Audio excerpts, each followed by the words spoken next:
ना जाने क्या हो जाता, जाने हम क्या कर जाते। पीते हैं तो जिंदा हैं, न पीते तो मर जाते।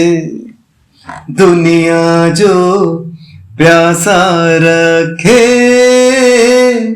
तो मदिरा प्यास बुझाए। मदिरा जो प्यास लगाए उसे कौन बुझाए, हो उसे कौन बुझाए। नमस्कार, बंजारा बीट में आपका स्वागत है। मैं हूं ज्योति प्रकाश करी। आज हम आपको मिला रहे हैं एक ऐसी शख्सियत से जिन्होंने बुंदेलखंड का नाम मुंबई के बॉलीवुड क्षेत्र में एक कीर्तिमान स्थापित किया है। चलिए उनसे पूछते हैं आखिर उन्होंने किया क्या है। शैलेंद्र जी, हमारे बंजारा बीट्स में आपका स्वागत है। बिल्कुल ज्योति जी, नमस्कार। नमस्कार। और सबसे पहले तो मैं आपके बंजारा बीट्स के सभी देखने वालों को, श्रोताओं को नमस्कार करता हूँ। बहुत अच्छा लगा, बहुत अच्छा लग रहा है आप जो कर रहे हैं। आप सभी, आपकी पूरी टीम को मेरी तरफ से बहुत ढेर सारी शुभकामनाएं।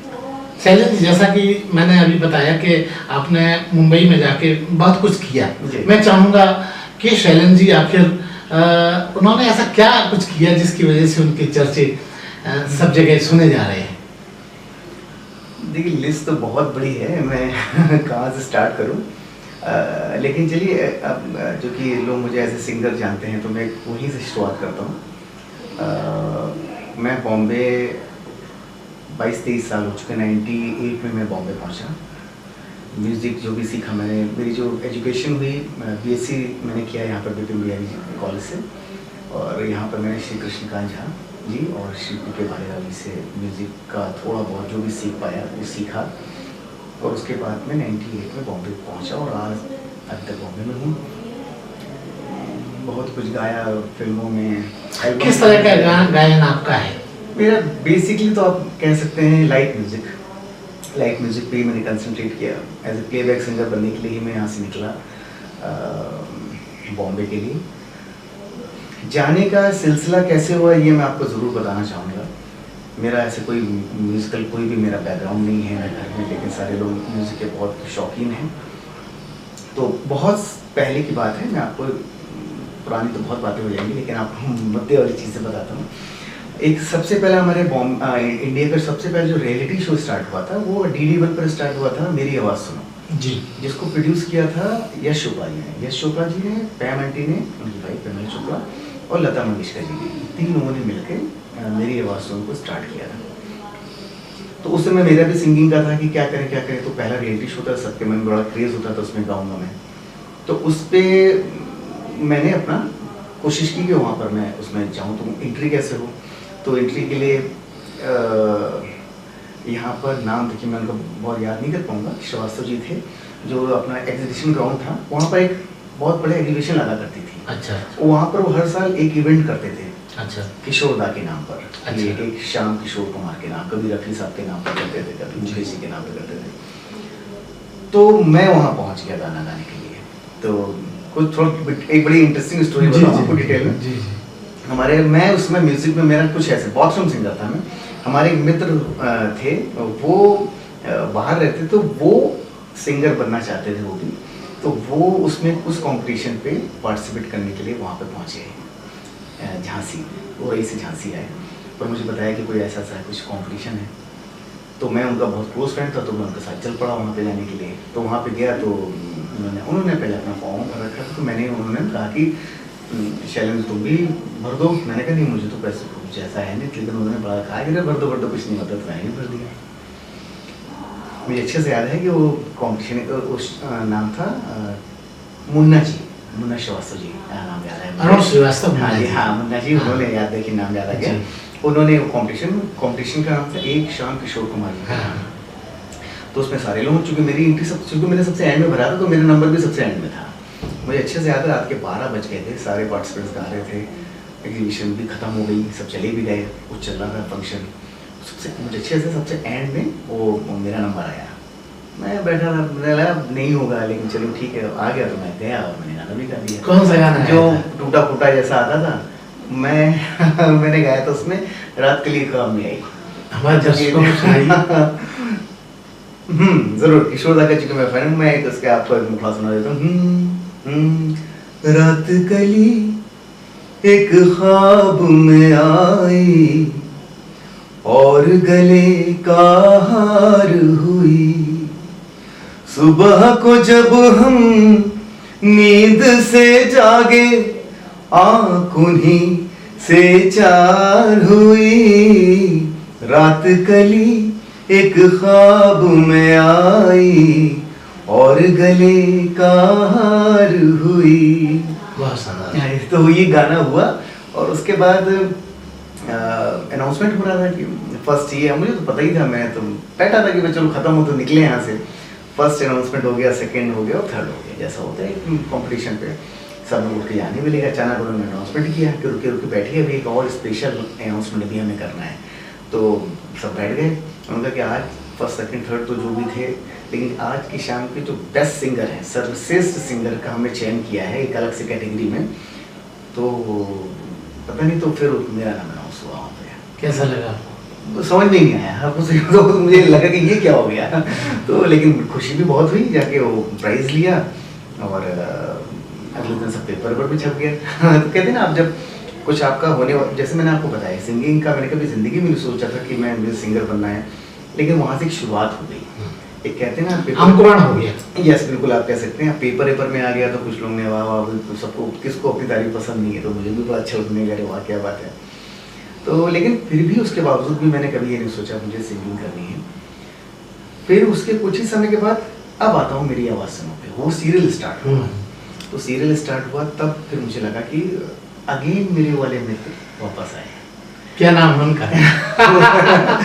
मेरे बड़े प्रिय मित्र हैं, नाम चलिए दीजिए, लेकिन फिर भी वो उस कंपटीशन में देखिए पता तो चली जाएगा और देखेंगे आपका ये प्रोग्राम। तो मेरी खैर नहीं, लेकिन फिर भी वो वापस आए। यार सोनू, मेरा निकनेम सोनू है, कि यार वो एक कंपटीशन है, ये वास्तव उसमें है, चलो। हमने कहा बॉम्बे में है, आप क्या करें।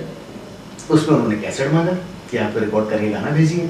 मुझे कुछ पता नहीं, उन्होंने उसने कहा मैंने सब पता कर लिया है, कहाँ चलना है, कहाँ रिकॉर्डिंग पता ही नहीं। यंग्स ऑर्केस्ट्रा, राजीव शर्मा जी, तो आज मेरे बहुत परम मित्र हैं, तो वहाँ होती है रिकॉर्डिंग। तो मुझे तो कुछ समझ, स्टूडियो मतलब कुछ नहीं पता था, क्या स्टूडियो होता है, क्या रिकॉर्डिंग होती है। वो ले गए मुझे, तो उन्होंने अपने 3 गाने रिकॉर्ड किए, तो उन्होंने आप भी गा दिए, तो मैंने भी ट्रैक थे वहाँ पे, तो मैंने भी गा दिया। तो गा के कैसेट रिकॉर्ड हो गए और वो रिकॉर्ड कैसेट हमने बॉम्बे भेज दिया। और कुछ समय के बाद, मैं आपको, बहुत से लोगों को नहीं पता है, हम दोनों पहुंच गए बॉम्बे। दोनों का नहीं हुआ। अभी तक लोगों को ये पता है मेरा हुआ था, लेकिन ये किसी को नहीं पता फर्स्ट राउंड में नहीं हुआ था। गए गाया हो ही नहीं, फिर वापस चले आए हम लोग। फिर उसके बाद ये हुआ कि कुछ समय के बाद उनके सीजन आए थे, 2-3 सीजन थे। फिर सेकंड सीजन में फिर से आपने कोशिश की, कॉल आया। अच्छा, मतलब वैसा सा न्यूज़ में, उसमें टीवी में आ जाता था, कैसेट भेजी। फिर हम दोनों ने कैसेट भेजा, फिर भेजा हम लोगों ने कैसेट, वही पुराना कैसेट वापस से भेजा। अच्छा। फिर कॉल आ गया हमारे पास, हम पहुंच गए, दोनों ही लिंक गए बॉम्बे। फिर वहाँ पर जब गया तो मेरा सिलेक्शन हो गया उसमें। अच्छा। फिर मैंने घर को फ़ोन किया कि मम्मी ऐसा ऐसा है। शॉर्ट में बताता हूँ, मैं सीधे उसको फाइनल तक पहुँच गया। अच्छा। Day by day round clear होते गए। मतलब आप नहीं सोचिए, मेरे घर में ऐसा था कि कब आ रहे हो बॉम्बे, मैं तो ऐसे गया था बॉम्बे जा रहा हूँ। बॉम्बे चूंकि मेरी मौसी रहती थी, मुझे लगा कोई दिक्कत नहीं, घूम घाम के आ जाएंगे। जी जी। पहले दिन गया, गाया, पहला राउंड जीत गया। अरे मम्मी मुझे 2 दिन रुकना पड़ेगा, वो पहला राउंड जीत गया हूँ, तो परसों शूटिंग है। फिर कोई बात नहीं, मैंने कहा परसों शूटिंग करके, पता है तो नहीं होना है, फिर आ जाऊँगा परसों शिफ्ट। फिर हाँ मम्मी नेक्स्ट राउंड में जीत गया मैं। तो इस तरह से मैं फाइनल तक पहुँच गया। किशोर दा का कोई भी गाना रॉक स्टाइल में परफॉर्म करके बताइए। कोई भी गाना, कोई भी गाना। तुमने जो देखा सुना सच था, मगर कितना था सच ये किसको पता। तुमने जो देखा सुना सच था, मगर कितना था सच ये किसको पता जाने तुम्हें मैंने कोई धोखा दिया, जाने तुम्हें कोई धोखा हुआ। इस प्यार में सच झूठ कहा, हम फैसला कर ना सके, हम बेवफा हरगिज़ न थे, पर हम वफा कर ना सके। कंपटीशन जीत के मैं वापस झांसी आ गया। तब भी कोई सिंगिंग का कोई वो नहीं था कि मुझे इसको कंटिन्यू करना है। हाँ, लेकिन क्या हुआ जब उसके बाद वो टीवी पे आने लगा, तो उस समय वो पहला रियलिटी शो हुआ करता था और बहुत उसका नाम था, तो झांसी में बहुत नाम हो गया। कोई गया और फाइनल तक पहुंचा, तो मुझे भी अच्छा लगने लगा। इसी बीच में फिर मैं सिंगिंग थोड़ा सा अपना सीखने लगा था यहाँ पे श्री कृष्णकांत झा जी और पी.के. भालेराव जी के पास मुझे थोड़ा थोड़ा सीखने लगा था। पहला सीजन हो गया, उसके बाद उनका फिर थर्ड सीजन आया, तो उन्होंने सबको वापस से बुलाया। वो तरह से जितने कैंडिडेट थे, हाँ, बाकी सब लोगों को बुलाया था। तो मेरे पास कॉल आया यश चोपड़ा जी का ऑफिस से, यश शाह से कॉल आया कि आपको दोबारा बुलाते हैं उस सीजन में। तो फिर मैं गया, मैं फिर फाइनल तक पहुंचा उसमें। मैं सेकंड सीजन में फिर फाइनल तक पहुंचा, फिर वो टीवी पे आना, वो सब पेपर सब, तो फिर लगा थोड़ा सा कि लगा सेलिब्रिटी हो गई। नहीं सेलिब्रिटी, तो ये लगा कि नहीं शायद थोड़ा गा लेता हूँ, ये तो फाइनल तक नहीं पहुंच सकता। नहीं, पहले राउंड में आके बाहर हो जाता, फाइनल तक मैं पहुंच रहा हूँ हर बार। फिर उसके बाद वहाँ फाइनल में आपने कौन सा गाना गाया था जो आपको फाइनल पे में जिसने जिताया? फाइनल में मैं चूंकि किशोर दा का फैन हूँ, तो ले देखिए कई गाना मैंने उसमें पैट्रियोटिक गाना गाया था जी। देखो वीर जवानों अपने खून पे ये इल्जाम ना आए, माना कहे कि मेरे बेटे वक्त पड़ा तो काम ना आए। ये मैंने वहां पर गाना गाया था, तो ये जीता, फिर वापस आया, फिर वापस आ गया। अब यहाँ से टर्निंग पॉइंट स्टार्ट हुआ, आप कह सकते हैं ऐसे कि उसके बाद हम नॉर्मल आके फिर मैंने बीएससी कंप्लीट कर लिया था। फिर मेरा एमबीए में मैंने पेपर दिया था, उसमें सिलेक्शन हो गया। झांसी से ही? झांसी से, हाँ, झांसी से मैंने विपिन बिहारी से बीएससी किया। और बस एमबीए की क्लासेस चली रही थी कि यश राज से वापस से कॉल आता है। अच्छा। कि उन्होंने कहा कि अच्छा, इस बीच में एक और है घटना। उन्होंने कुछ कभी कभी उनके स्पेशल एपिसोड्स होते थे, कभी मन्ना डे स्पेशल होता था, तो उसमें उन्होंने मुझे 2 बार और बुलाया। अच्छा अच्छा। तो उन्होंने कहा कि सर ऐसा कुछ स्पेशल एपिसोड है, आप उसमें आए। तो मैंने वो जाके गाया। उसमें क्या गाया? उसमें मन्ना डे जी का कभी गाना हुआ था, लागा चुनरी में दाग, जैसे एक बार गाया। गुनगुनाइए। मैं गा देता हूँ, हाँ, लेकिन एज ए सिंगर तो गाऊंगा ही। लागा चुनरी में दाग छुपाऊं कैसे, लागा चुनरी में दाग, चुनरी में दाग छुपाऊं कैसे, घर जाऊं कैसे, लागा चुनरी में दाग। तो वो मतलब उससे थोड़ा सा चाहे के लिए नजर में आया, क्या हुआ। फिर वापस बॉम्बे आया, तो आना जाना रहा। कहा इस बीच में फिर एक दिन जो कॉल आया, उसमें यश चोपड़ा जी के ऑफिस से कॉल आया कि शैलेंद्र जी, हमने कुछ सिलेक्टेड सिंगरों को कॉल किया है, आपको बॉम्बे आना है। तो मैंने कहा, मुझे लगा कि जैसे वो हर बार मुझे बुलाते हैं, तो कुछ और एक प्रोजेक्ट होगा, चल रहा होगा, तो मैं पहुंच गया। तो यश, उन्होंने कहा कि इस बार आपको यश जी के ऑफिस में आना है। तो जो भी उनका ऑफिस था, तो मैं पहुंच गया। जब पहुंचा तो मैं बड़े से हॉल में पहुंचा, तो वहां देखा पूरा हॉल भरा हुआ है, उसमें कम से कम और भी कैंडिडेट 100-150 लोग वहां पे बैठे हुए, और वो सारे वो सिंगर थे जो मेरी आवाज सुनो में आए थे। अच्छा अच्छा। उन्होंने अपने जो सिलेक्टेड सिंगर्स थे, क्योंकि उनका 3-4 सीजन चले थे, बहुत सारे सिंगरों को डाटा था उनके पास। तो वहां जाके उन्होंने, मुझे समझ में नहीं आया ये क्या हो रहा है। खैर बैठ गए। फिर उन्होंने आगे बताया, ये बहुत कम लोगों को पता है। उन्होंने कहा कि यश चोपड़ा की फिल्म बना रहे हैं मोहब्बतें, जिसमें अमिताभ बच्चन थे, शाहरुख खान, ऐश्वर्या। तो आप लोगों को बुलाया गया उसमें गाना गाने के लिए। अच्छा अच्छा। तो हम चाहते हैं कि यस जी का एक सोच है कि उसमें मतलब 3 नए लोग लॉन्च हो रहे थे, 3 हाँ, हीरो नए हीरो। हाँ, क्योंकि उसमें यस जी का जो बेटे थे वो भी लॉन्च हो रहे थे उसमें। तो उनको 3 मेल वॉइस और 3 फीमेल वॉइस की जरूरत थी। या तो उन्होंने कहा, और म्यूजिक कर रहे थे जितेंद्र ललित जी, तो उन्होंने कहा कि जितने भी सिंगर्स आए हैं उनका सबका एक हम ऑडिशन करेंगे। ऑडिशन में हम फाइनली 3 मेल 3 फीमेल सिंगर को सेलेक्ट करेंगे। वो बाहर मैंने कहा ठीक है, तो लड्डू। हाँ, लेकिन मैं आपको सच बताऊं, मुझे लगा कि बहुत अच्छे अच्छे सिंगर थे वहाँ, तो मैं उतना सीखा हुआ नहीं था, मैं अपने तरीके से अपना जैसे गाता था। अब फिर लंबी बात होगी, उसके कम से कम 3-4 राउंड हुए, और ये सारे राउंड हुए जतिन ललित जी के ऑफिस में। मैं आपको फिर कट करके बताता हूँ, मैं सीधे फाइनल में पहुंच गया। अच्छा। और आखिरी के जो 6 लोग बचे उसमें एक मैं भी था। वाह, बधाई। 3 मेल में एक मैं था, और 2 और लोग थे, और 3 फीमेल सिंगर सेलेक्ट। अब उसके बाद हाँ, उस दिन बहुत खुशी हुई। उस दिन लगा कि नहीं, शायद मैं अच्छा कुछ थोड़ा गा लेता हूँ। कि अमिताभ बच्चन, और बहुत खुशी हो रही थी, शाहरुख खान, ये वो पहला ये सब, इतनी जल्दी ब्रेक। तो फिर ऑडिशन स्टार्ट हुए, और मोहब्बतें के जितने भी गाने थे हमको रिहर्स कराए गए कि भाई आपको सब गाना है, पूरी तैयारियां हो गई।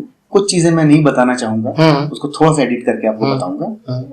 सब कुछ हो गया, फाइनल हो गया, और डबिंग के एक दिन पहले मुझे बुलाया जाता है आदित्य उनके ऑफिस में। तो मैं वहाँ पहुँचा, और वहाँ पे जाने के बाद मुझे वो दिन याद है अच्छे से, भूल नहीं सकता। लता जी बैठी थी, अपने यश चोपड़ा जी बैठे थे, पामिला चोपड़ा बैठी थी, उनका बेटा बैठे थे, और जितेंद्र जी बैठे थे। शॉर्ट में बताता हूँ, उन्होंने मुझे ये कहा कि फाइनली मेरी जगह किसी सिंगर को रिप्लेस किया है उन्होंने। अच्छा। तो मुझे थोड़ा अजीब सा भी लगा, लेकिन चूंकि उसमें मैं बहुत छोटा था और उतनी कुछ समझ थी नहीं, तो मैंने कहा ऐसे मतलब आपका मन आहत हुआ। हाँ, क्योंकि मैं कंपटीशन करके आया था। और किसी एक ऐसे अननोन बंदे को अचानक एंट्री करा दें जिसका कोई लेना देना नहीं था, तो सबने बड़ी, आप मुझे वो दिन अच्छे से याद है, एसजीओ पैम आंटी मेरी वॉइस बहुत लाइक करती थी, उनके कारण से मैं वहाँ पहुँचा। तो उन्होंने कहा शैलेंद्र, आप हमारे टच में रहिएगा, आपकी आवाज़ बहुत अच्छी है, और हम जरूर आपको कहीं ना कहीं आपको मौका देंगे, आप टच में रहिएगा। और ऐसा कुछ हो गया है कि थोड़ा सा वो, तो मैंने भी कुछ नहीं ज्यादा पूछा, मेरे लिए तो सपने जैसा था, मैं यहाँ तक पहुँच गया। तो मैंने कहा नहीं कोई बात नहीं, फिर जो भी था, फिर मैं वहाँ से चला आया। लेकिन वो नहीं होता तो मेरा ब्रेक मुझे पहले मोहब्बतें से मिलता, उस फिल्म से मेरा सब फाइनल था। उसके बाद मैं झांसी आ गया, और फिर ये लगा कि नहीं, अब मुझे ये बिलीव हो गया कि नहीं, शायद मैं थोड़ा बहुत गा लेता हूँ। लेकिन फिर दिमाग ने कहा कि नहीं सुनो, ऐसे गा जाने से कहीं जरूरत नहीं, जब तक आपको थोड़ा बहुत सीखा हुआ आप नहीं होंगे। तो फिर बहुत सारे वहाँ तो बॉम्बे, इस बीच में जब मैं बॉम्बे जाया करता था, तो मैं उन सिंगरों से मिलता था, देखता था क्या तैयारियां हैं लोगों की। मैंने मुझे तो कोई तैयारी नहीं है। तो फिर मैं बॉम्बे आने के बाद झांसी आया, फिर मैंने 2 साल तक बहुत फिर से ट्रेनिंग दी, तैयारी की, और खूब तैयारी की, मतलब दिन भर गाता रहता और बालीराव जी से, और अपना म्यूजिकली ट्रैक लगा के दिन भर गाना, दिन भर प्रैक्टिस की, पूरी प्रैक्टिस की जितना मैं कर सकता था, और एमबी चल ही रहा था। हाँ, लेकिन एक समय ऐसा आ गया कि मुझे ये समझ में आ गया कि मैं दोनों में से कोई एक चीज कर सकता हूँ। एक को चुनना पड़ेगा। मुझे अच्छे से याद है, मेरा एमबी का एग्जामिनेशन था, हम पापा के साथ में बैठे हुए थे डाइनिंग टेबल पे। मैंने पापा से बोला, मम्मी से 2 बातें बताइए, या तो मैं एमबीए करता हूँ तो फिर मैं सिंगिंग छोड़ दूंगा। फिर नहीं हो पाया मेरे दोनों से, क्योंकि मैं देखिए पढ़ने में उतना ब्रिलियंट नहीं था, बहुत तेज होता तो वो भी मैनेज कर लेता, ये भी मैं समझ नहीं पा रहा था, उसके लिए मुझे ज़्यादा टाइम देना पड़ता था। तो पापा मम्मी ने कहा कि काम करो, छोड़ो एमबीए, जाओ बॉम्बे। आपकी महत्वाकांक्षा को समझ गए। हाँ, जो भी गई, तो बस वो दिन था, कुछ ही दिन के अंदर मैंने फैसला किया। स्टार्टिंग में जाने में इसलिए ज़्यादा बहुत बड़ी प्रॉब्लम नहीं, क्योंकि मेरी मौसी वहाँ रहा करती थी, बॉम्बे माही में रहती थी। तो फिर मैं बात करके मैं वहाँ से बॉम्बे के लिए निकल पड़ा। बॉम्बे पहुँचा, फिर वहाँ से एक नई कहानी स्टार्ट हुई। वहाँ से भी लगा कि वहाँ पे भी सीखना है मुझे। तो फिर कहाँ सीखूं, बहुत सारी प्रॉब्लम्स थी, घर से निकल गया था। तो मैंने ये सोच लिया था कि घर से कुछ मैं फाइनेंशियली सपोर्ट नहीं लूँगा जब तक कि मुझे बहुत ज़रूरत ना हो, थोड़ा बहुत तो चलता है। तो अब सीखना था, अब सीखूं कहाँ पे। तो फिर वही सीधा पता चल गया कि माहिम के पास कौन रहता है, तो पता चला सुरेश वाडेकर जी रहते हैं आसपास। अच्छा। तो मैं सूरज जी के पास पहुंचा और उनकी जो सिस्टर थी वो क्लासेस वहाँ पे गुरुकुल चलता है वहाँ पे, तो मैंने उनको सुनाया कुछ गाना। तो उन्होंने कहा कि शैलेंद्र आप एक काम करिए, आप सुरेश जी के पास सुबह आइए। तो मैं गया था गुरुकुल में एडमिशन लेने के लिए, उन्होंने कहा नहीं आप सुरेश जी के पास आप सुबह सुबह आइए। तो सुबह सुबह उनका रियाज चलता था, तो सुबह 7 बजे उन्होंने मुझे बुलाया, तो मैं पहुंच गया। तो वहाँ पे सब सारे गाना के जो विनर्स थे वो सब बैठे हैं ऐसे करके नीचे, वो सुरेश जी अपना सिखाते थे। तो मुझे मुन्ना बोलते थे, मुझे अच्छे से याद है। तो मैंने उनको कहा सुनाओ मुन्ना कुछ, तो मैंने उनको गाना सुनाया। कौन सा गाना सुनाया? उनको मैंने सुनाया जसवंत सिंह जी ने जो गाया है गाना, वह उनके मुझे सुना है। जगजीत सिंह जी का गाना है, लेकिन मैंने मुझे बहुत पसंद था और उस गाने के पीछे बहुत लंबी कहानी है। गुनगुनाइए। मैं वो जरूर सुनाऊंगा। हाँ जी। वक्त का ये परिंदा रुका है कहाँ, मैं था पागल जो इसको बुलाता रहा, 4 पैसे कमाने मैं आया शहर, गाँव मेरा मुझे याद आता रहा, गाँव मेरा मुझे याद आता रहा। ये मैंने उनको सुनाया तो बहुत शानदार गजल है। हाँ जी, मुझे बहुत पसंद है। तो फिर उन्होंने कहा कि काम करो मुन्ना, तो मैं यहीं पर आया करो, तुम्हें गुरुकुल में जाने की जरूरत नहीं है, मतलब हाँ मैं सिखाऊंगा। तो मैं फिर बहुत खुश हुआ, मतलब जो सोचने में होता जा रहा है। फिर वहाँ पे सीखने का सिलसिला स्टार्ट हुआ और उनसे फिर मैंने 1 साल करीब वहाँ पे सीखा मैंने उनसे। हाँ, तो ये बेसिक है मेरा। हाँ। अब यहाँ से स्ट्रगल स्टार्ट हुआ मेरा। तो ये जो आपको बताऊं, फिर मैं बहुत सी बातें तो हैं वो शॉर्ट में बताता हूँ। कहाँ रहने का, फिर क्या वो मौसी स्ट्रगल तो बहुत सारा स्टार्ट हो गया। फिर कुछ लगा कि नहीं फिर अंधेरी जाके रहना चाहिए, तो फिर मैं मौसी के घर से, एक मौसी के मैं 10-11 महीने रहा। फिर वहाँ से मैं निकला, अंधेरी आया। फिर मेरे स्टूडियो में चूंकि हमारा आना जाना लगा रहता था, तो मैं एक स्टूडियो में, ये बात बताना बहुत ज़रूरी है, हमारे बहुत ही परम मित्रों में से मोहम्मद जमील कुरैशी, वो मेरे साथ थे। तो वो भी आए थे बॉम्बे में। तो फिर हम साथ जाया करते थे स्टूडियो में। तो एक साथ मिल गया, साथ में बिल्कुल हम दोनों आए, क्या करें, कुछ काम ही नहीं, इधर उधर भटक रहे हैं, मतलब कुछ नहीं पता बॉम्बे के बारे में। तो जमील को एक स्टूडियो मिल गया, तो हम वहाँ जाने लगे। वहाँ के रिकॉर्डिस्ट थे मिस्टर मिराज रही, तो वहाँ स्टूडियो में जाके बैठ जाते थे वहाँ पे। तो आइडिया लगने लगा धीरे, अच्छा ये रिकॉर्डिंग होती है, ऐसा होता है वैसा होता है। उसके बाद फिर मिराज भाई से ऐसा मेरा रिलेशन डेवलप हुआ। अच्छा कहाँ रहते हो, तो कुछ ऐसा हुआ कि उन्होंने कहा तुम मेरे साथ रह लो आके। तो हमने तो खाली थे, पहुंच गए उनके पास रहने के लिए, तो वहां जाके रहने लगे। अब लाइफ का टर्निंग पॉइंट यहाँ से फिर कहते हैं ना, कोई चीजें डेस्टिनी आपको पहुंचाती है वहां। बिल्कुल। मिराज भाई जैसे रात को वक्त, वहां जैसे बॉम्बे का कल्चर है, खाना ना खा के नीचे अपना ग्राउंड पे सब दोस्त मिलते थे। तो उनके भी 4-5 दोस्त वहां के बैठते थे। तो मैं मिराज भाई के साथ चूंकि रहने लगा था, तो मैं भी उनके साथ जी के नीचे आके बैठने लगा। उनके एक मित्र आए।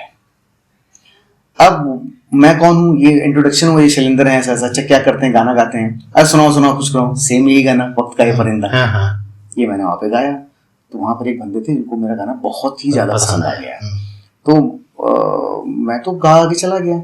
उन्होंने मिराज भाई को फोन किया, यार वो जो लड़का आया था ना कल, जो गाना गा रहा था, उससे कहो मेरे से आके मिले। वो भी उसी बिल्डिंग में ग्राउंड फ्लोर पे रहते थे। मैं उनसे मिलने के लिए गया। मयंक उनका नाम था, मयंक जी। तो मयंक जी ने कहा कि शैलेंद्र आपका गाना सुना, मुझे बहुत पसंद आया, और हमारे एक मित्र हैं, बहुत बड़ा उनका नाम है इंडस्ट्री में, आप उनसे मैं आपकी मीटिंग कराता हूँ। महानता जो पिक्चर आई थी, आसिफ खान नाम है उनका, आसिफ खान, तो वो एक फिल्म बना रहे हैं। मैं उनको बहुत अच्छे से जानता हूँ और आपका इंट्रोडक्शन करा देता हूँ उनसे। तो उन्होंने मुझे रास्ता तय हो गया। तो उनका कि काम करो, आप वहां पर जाओ, मीटिंग मैं फिक्स करा देता हूँ। उनके अच्छे मित्र थे वो अभी नई पिक्चर बना रहे हैं। ऐसे वो इंडस्ट्री के बहुत बड़े एडिटर हैं, आसिफ खान जी, मुन्ना जी के नाम से फेमस हैं। डेविड धवन की जितनी पिक्चरें आप ज्यादातर देखते हो सब उन्होंने एडिट की है। सुनील शेट्टी जी के बहुत अच्छे फ्रेंड हैं। सुनील शेट्टी जी अपना नया प्रोडक्शन हाउस पॉपकॉर्न लॉन्च कर रहे थे। तो उन्होंने फिल्म बनाई खेल, जिसमें अजय जडेजा आए थे, सलीना जेटली, सनी देओल, सुनील शेट्टी, उस समय के सब टॉप, मतलब वो बड़ी पिक्चर थी। तो उन्होंने कहा कि जाके मिल लो उनसे। तो मैं गया उनसे मिलने के लिए, और उन्होंने कहा कि सुनील शेट्टी जी भी थे वहाँ पे और मुन्ना जी भी थे। तो बताया कि भाई भेजा है, तो हाँ सुनाइए, मतलब मैं बैठा उनके पास तो कुछ तो अच्छा, मैं बस इस बीच में देखिए बहुत सारी बातें मैं मिस भी जो हो रही हैं कि मैं इस बीच में मैं गाने कंपोज करने लगा। अच्छा, एक मेरी अच्छा। हॉबी थी गाने कंपोज करने की। मतलब गाने के अलावा आप टेक्निकल पक्ष में भी चले गए। हाँ, तो थोड़ा सा गाना कंपोज करना और थोड़ा मुझे लिखने का सेंस ऊपर वाले ने दिया था। अच्छा, अच्छा। मैं राइटर नहीं कहूंगा, लेकिन मेरी फिल्मों में कुछ गाने भी हैं, एज अ राइटर भी हैं, लेकिन मैंने कभी उस प्रोफेशन को उतना सीरियसली लिया ना, और मुझे राइटर नहीं बनना था। लेकिन आए हैं गाना? अब बिल्कुल आए हैं। किस फिल्म, किन किन फिल्मों में आए? वो मैं आपको बताऊंगा अभी। तो क्योंकि ये टूट जाएगा नहीं तो सिलसिला मेरा, तो वो तो मैंने कुछ गाने बना के रखे हुए थे, तो उन्होंने बताया कि कैसा रोमांटिक गाना है। तो उन्होंने मुझे ये नहीं पता, मैं तो वहाँ ऑडिशन देने गया था। तो मैंने सोचा कि अगर मैं किसी सिंगर का गाना गाऊंगा तो वो मेरी वॉइस से कनेक्ट करेंगे। जैसे मान फॉर एग्जांपल, अब मैं किशोर दा का फैन, अगर मैं किशोर दा का गाना गाऊंगा तो किशोर दा से मुझे कंपेयर करेगा। सही बात। तो मैंने अपना कंपोज किया हुआ गाना सुना दिया। अच्छा, अच्छा। तो जब मैंने गाना सुनाया, कौन सा गाना सुनाया? हाँ वो जरूर सुनाऊंगा, क्योंकि ये कंटिन्यूएशन में है। उस पिक्चर का पहले बता देता हूँ फिर गाता हूँ। सुनील शेट्टी और दोनों ने एक दूसरे को देखा और मुझे पूछा ये गाना किसका है। तो मैंने कहा सर ये गाना मेरा है। किसी को दिया हुआ है आपने किसी फिल्म में? मैं भी सोच रही मुझसे क्यों ऐसा पूछ रहा है। मैंने कहा नहीं, मैंने कहीं नहीं दिया। एक काम करिए शैलेंद्र, अगर ये गाना हम अपनी फिल्म में लें तो आपको कोई एतराज है? और मैंने कहा हाँ वाह है तो। मतलब आप ऑडिशन भी मैं इसलिए देने गया था कि चलो इनसे कोई रिलेशन डेवलप हो जाएंगे, कभी कुछ मौका मिलेगा, थोड़ी सोच के गया था उस पिक्चर में मुझे गाना मिल जाएगा। तो बोले काम करिए शैलेंद्र जी, हमें आपका ये गाना बहुत पसंद आ गया है और ये हम अपनी फिल्म में ले रहे हैं गाना, तो आप क्या चाहते हैं? मैंने कहा मैं कुछ नहीं चाहता हूँ, आप इसमें म्यूजिक में चाहे जिसका नाम देना चाहे दे दीजिए, लिरिसिस्ट में जिसका नाम देना चाहे दे दीजिए, गाऊंगा लेकिन सर मैं। तो बोले बिल्कुल। तो फिर फट से रिकॉर्डिंग की डेट फाइनल हुई, ये जाके मैंने गाना वहाँ पे डब किया। और ये और देखिए कहते हैं ना कभी कभी बहुत अच्छा भी लगता है, ये गाना मेरे से पहले शान उसमें टॉप पे चल रहे थे, के इन दोनों ने गाया था, लेकिन उनको पसंद नहीं आया, आपका अच्छा लगा। और मैंने फिर उन्होंने मुझे बाद में बुलाया, बहुत दिनों के बाद मैंने जाके गाना गाया, फिर मुझे कॉल आया कि आपको फाइनल हुआ है। अच्छा, अच्छा। तो मेरा इस तरह से खेल फिल्म वो गाना हम जरूर सुनना चाहेंगे वो गाना। हाँ वो बिल्कुल, वो जरूर आपको सुना दूंगा।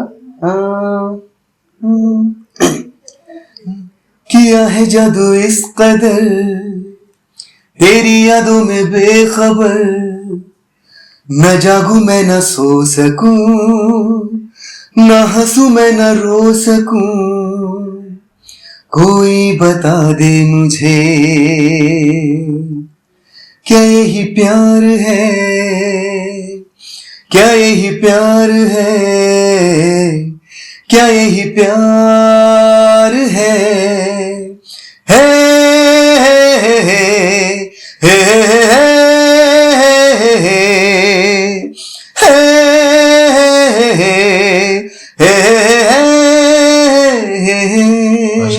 अब फिल्म का नाम भी उजागर कर दिया। फिल्म का नाम खेल खेल थी, जिसमें कास्ट सुनील शेट्टी थे, सनी देओल, अजय जडेजा और सेलिना जेटली, ये वो मेन कास्ट उसमें फाइनल हुई थी। इस तरह से मेरा एज ए प्लेबैक सिंगर मुझे मैं कह सकता हूँ कि मुझे सुनील शेट्टी जी ने ब्रेक दिया अपनी फिल्म में। ठीक है।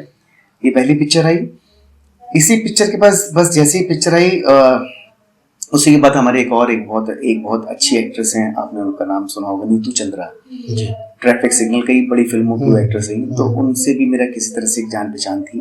कोई इस बीच में वो भी इस समय स्ट्रगल कर रही थी, और एक हमारे मित्र थे वो भी मॉडल थे, तो वो एक एल्बम बनाना चाहते थे, हमारे फ्रेंड थे, प्रोड्यूसर थे, तो उनसे मेरा किसी इस बीच में कनेक्शन हुआ था, तो उनको मेरा गाना पसंद आया था। फिर कई बार थोड़ा आदमी कमर्शियल भी सोचता है कि भाई इनका फिल्म में भी गाना आ रहा है, तो चलो इनके लिए एक एल्बम भी बना दे, उसमें एल्बम का दौर भी चल रहा था। अच्छा। तो फिर उन्होंने मुझसे कांटेक्ट किया, फिर वो एल्बम तैयारी हुई उस एल्बम की, फिर एक म्यूजिक डायरेक्टर थे विवेक बख्शी जी, उन्होंने गाने तैयार किए, वो मेरे फ्रेंड थे, फिर वो एल्बम बना, फिर उसको हमने कुल्लू मनाली में जाके शूट किया। उस एल्बम में मैं भी हूँ। तो उसमें गाने आपने ही गाए सारे गाने, उसमें 8 गाने थे, उसमें एल्बम था, आपने देखा होगा उसमें एल्बम का चलन था। तो हाँ, तो उसका जो बेहतरीन गाना है वो हमारे दर्शकों को सुनाइए। उसका जो टाइटल ट्रैक था, एल्बम का नाम था आपको देखकर, ये टिप्स कंपनी ने लॉन्च किया था उस समय, बहुत अच्छे लेवल पे लॉन्च हुआ था, और अभिजीत भट्टाचार्य जी ने इसको मतलब इनोवेशन किया था इस एल्बम का। गाना मैं बहुत समय हो गया, फिर भी गाता हूँ। वो एक एहसास के जिसको कहते हैं पहला प्यार, मुझे आज हो गया है आपको देख कर, वो एक एहसास के जिसको कहते हैं पहला प्यार, मुझे आज हो गया है आपको देख कर, आपको देख कर, आपको देख कर। माशाल्लाह। ये उसका गाना था, टाइटल ट्रैक। तो उस एल्बम में आपकी शूटिंग भी आप ही के ऊपर फिल्माया गया था ये सब गाने? हाँ, मतलब उसमें as a model Neetu Chandra आई थी। हाँ। एक मेल मॉडल, फीमेल मॉडल थे, और बीच में क्लिप्स में मैं भी था। आप उसमें भी। 3 ऐसा कुछ उन्होंने सीन बनाया था कि उसमें 3 मॉडल थे, 2 मेल और 1 फीमेल। तो उसमें एक सिंगर के तौर पे और मॉडल के तौर पे, क्योंकि मैं उसमें था भी इसमें। अच्छा, जहाँ आपका ये सब चल रहा था तो वहाँ आपको ये कभी एहसास या आपको कभी लगा कि आप भी माशाल्लाह बहुत आकर्षक हैं, तो आपको एक्टिंग और खूबसूरती वाले फील्ड में हीरो जैसा बनना चाहिए? नहीं, ऐसा कुछ भी नहीं। आपने मुझे कहा है पहली बार किसी ने, तो अच्छा लग रहा है। हाँ। सुन के। ऐसा कुछ भी नहीं है। नहीं, वो मैंने नहीं, मैं दिल से कह रहा हूँ। Thank you so much. नहीं, ऐसा कभी कुछ भी नहीं आया। क्योंकि आपके बाल मुझे बहुत अच्छे लगे और बरसों से लग रहे हैं। इसका क्या रहस्य है कि जो आप इसी पैटर्न पे बाल रखे हुए हैं? नहीं, एक दौर था 70 और 70s और 80s के आसपास का, उस दौर में इस टाइप के बाल चलते थे। नहीं, उसके पीछे भी बहुत बड़ा रीजन है। क्या इसके भी पीछे reason रीजन है, ऐसा कि मैंने सोच के नहीं रखे थे ऐसे हाँ। बात। मेरे पहले बाल छोटे हुआ करते, नॉर्मल जैसे हाँ। वो भी होते हैं। लेकिन आपके ऊपर लगते अच्छे हैं। हाँ, ठीक लगते हैं वो। मैं और हमने भी कहा होगा। नहीं, तो एक्चुअली वो हुआ क्या है, जब मेरा फिल्म आ गई, उसके बाद एल्बम आ गया, तो शोज मिलने लगे। जैसे हर वहाँ पे सिंगर्स को शोज मिलते, तो मैं शोज में जाने लगा। तो आपका कद बढ़ने लगा। अब वो तो मुझे नहीं पता, लेकिन हाँ, बस ये है कि शोज वगैरह मिलने लगे, तो शोज में जाने लगा। तो अच्छा, वो टाइम था, आपको अगर याद हो तो उसमें काफी एल्बम वगैरह आते थे टीवी पे, तो मतलब सब मॉडल सब। अच्छा, मेरे अंदर अभी आप जो बोले इसलिए अभी आप हंसेंगे, मेरे अंदर लगता था मैं बहुत ऑर्डिनरी लुकिंग, मतलब बिल्कुल दिखने में अच्छा नहीं हूँ, ठीक ठाक हूँ, मतलब। अब स्टेज पे वहां पे क्या है, आपका लुक मैटर करता है कि आप कैसे दिखते हैं। तो मैंने बहुत सोचा कि मैं अपने अंदर क्या चेंज कर सकता हूँ। हाइट मेरी उतनी है नहीं, बॉडी शॉडी कुछ ऐसी है नहीं, तो क्या करूँ। तो ये लगा कि बाल चेंज करूँ क्या अपने, थोड़ा सा मॉडल लुक आ जाए जिसके लिए। तो मैंने बालों को धीरे धीरे बढ़ाया, और बहुत से लोगों का अच्छे लग रहे हैं, सूट कर रहे हैं तुम्हारे ऊपर। ठीक है। हाँ, तो बाल इस तरह से बढ़ गए, तो फिर वो जो बढ़े, तो फिर वो आज तक बड़े ही हुए। नहीं, आप इसको ऐसे ही रखिए, अच्छा लगता है। जी, बधाई है। Thank you. तो ये लुक का मामला रहा। उसके बाद ये 2 चीजें चूंकि आ चुकी थी मेरी, तो फिर बीच में बहुत सारे लोगों ने गाने गवाए, जैसे हमारा स्ट्रगल होता, वो फिर वहां से एक स्ट्रगल का टाइम स्टार्ट हुआ। हाँ, मैं इस बात जरूर बताऊंगा, उसमें मीडिया आइडिया उतनी नहीं थी, तो फिल्म चूंकि नहीं चली ज्यादा। आज अभी जैसे आजकल क्या होता है, कोई गाना अगर आता है किसी और नए प्रोडक्शन हाउस का, किसी का प्रोडक्शन हाउस लॉन्च होता है, तो वो आज हर जगह पहुंच जाता है, बड़े बड़े रियलिटी शोज में अपने गानों को प्रमोट करते हैं। उस समय ऐसा कुछ नहीं, उस समय ऐसी व्यवस्था कुछ व्यवस्था नहीं थी वहां पे, मतलब मोबाइल भी स्टार्ट ही हुए थे, कुछ भी नहीं था। तो फिल्म चूंकि नहीं चली ज्यादा, तो इसलिए गाना नोटिस नहीं हुआ जाता। फिर वही होता है एल्बम में। अच्छा, एल्बम का क्या होता है कि आप जितना प्रमोट करेंगे उतना ज्यादा आपका प्रमोशन होगा, तो वो उतना प्रमोशन नहीं मिला उस एल्बम। उस समय सोशल मीडिया नहीं था उस समय। तो लेकिन चूंकि दोनों ही बड़ी चीजें आ गई मेरी, मतलब इधर फिल्म भी बड़ी थी एक तरह से, टिप्स ने लॉन्च किया, तो एल्बम भी था, तो उस बेसिकली शोज वगैरह मिलने लगे, शोज करता रहा, और फिर गाने आने भी चलते रहे। फिर बीच में थोड़ा सा गड़बड़ टाइम भी आया, एक समय जब ग्राफ नाउन हाँ, वो देखिए सबका होता है। तो क्या करूं, तो मैं इतना बता सकता हूँ आपको कि आपने जितने भी पंजाबी एल्बम सुने हैं, दिलेर मेहंदी उम्मीद के, सब में कोरस गाया मैंने। अच्छा, सब में कोरस गाया मैंने। वहाँ पे हमारे एक बहुत अच्छे फ्रेंड हैं, बहुत रिनाउंड म्यूजिक डायरेक्टर है, जयदेव जी। जयदेव, उनका बहुत नाम है, आप पंजाबी इंडस्ट्री में तो बहुत नाम है उनका। पंजाबी गाना भी गा लेते हैं आप? देखिए, गुनगुनाइए। मैं ऐसा नहीं, पंजाबी गाना नहीं गा सकता मैं। जैसे जो पंजाबी गाने चलते हैं, जैसे दिलेर मेहंदी जी के, वो तो सब पीछे जो वो तो सब मैं गाता हूँ, तो सब गाते हैं, जितने भी सिंगर हैं तो सब गाते हैं। कोरस में क्या होता है, आपको बता देते हैं क्या गानी है, क्या लाइन गानी, लिख के वो सामने रखा होता है। तो ऐसे तो मैंने कितने सारे लैंग्वेजेस में गाए, तो वो दिक्कत नहीं होती है। अगर आप गाने लगते हैं तो आपको आइडिया लग जाता है, तो आप किसी भी लैंग्वेज में गा सकते हैं अपने हिसाब से। हिंदी में हम लोग लिख लेते हैं उसको परफॉर्म करते हैं। तो फिर वो दौर था, फिर बहुत से ये सब गाया, कोरस वोरस किया, पैसे मिल जाते थे, तो वो भी सब कुछ मेंटेन करना ही था। फिर कुछ और भी लोगों के लिए गाया भी बहुत कुछ, मुझे नाम याद भी नहीं है क्या गाया उसके होगा। बाद फिर और भी कोई एल्बम आए आपके? नहीं, उसके बाद एल्बम नहीं है, टी सीरीज में काफी कुछ गाया मैंने। अच्छा। कुछ उनके डिवोशनल जो चलते रहते थे वो सब गाता रहा मैं, फिर उनके जो रिमिक्सेस होते थे वो काफी कुछ गाया। फिर उसके बाद टाइम आया, फिर एक रियलिटी शो स्टार्ट हुआ अच्छा। के4 किशोर सोनी पर। तो उसका ऑडिशन, फिर कुछ ऐसी बातचीत हुई कि मैंने उसका ऑडिशन दिया और वो ऑडिशन पे मैं सेलेक्ट हो गया इसमें। तो सोनी पर वो करीब 4 महीने तक वो शो चला था, लंबा काफी बड़ा शो था। उसका फाइनलिस्ट बना मैं, अच्छा। उसके भी फाइनल तक पहुंचा मैं के4 किशोर। अच्छा, फाइनल में फिर आपने कौन सा गाना गाया था? फाइनल में तो देखिए वहां पे कई राउंड थे, मतलब किशोर दा के अनगिनत गाने उसमें हम लोगों ने गाए। फाइनल में मैंने तो इतने सारे गाने गाए थे फाइनल राउंड में। कुछ भी याद आता हो सुनाइए हमारे। हाँ, ऐसे तो फिर बहुत सारे जो मैंने वहां पर कौन सा गाना सुना आपको किशोर दा का, उसमें मैंने जो हाँ, तुमने जो देखा सुना सच था मगर कितना था सच ये किसको पता, जाने तुम्हें मैंने कोई धोखा दिया, जाने तुम्हें कोई धोखा हुआ,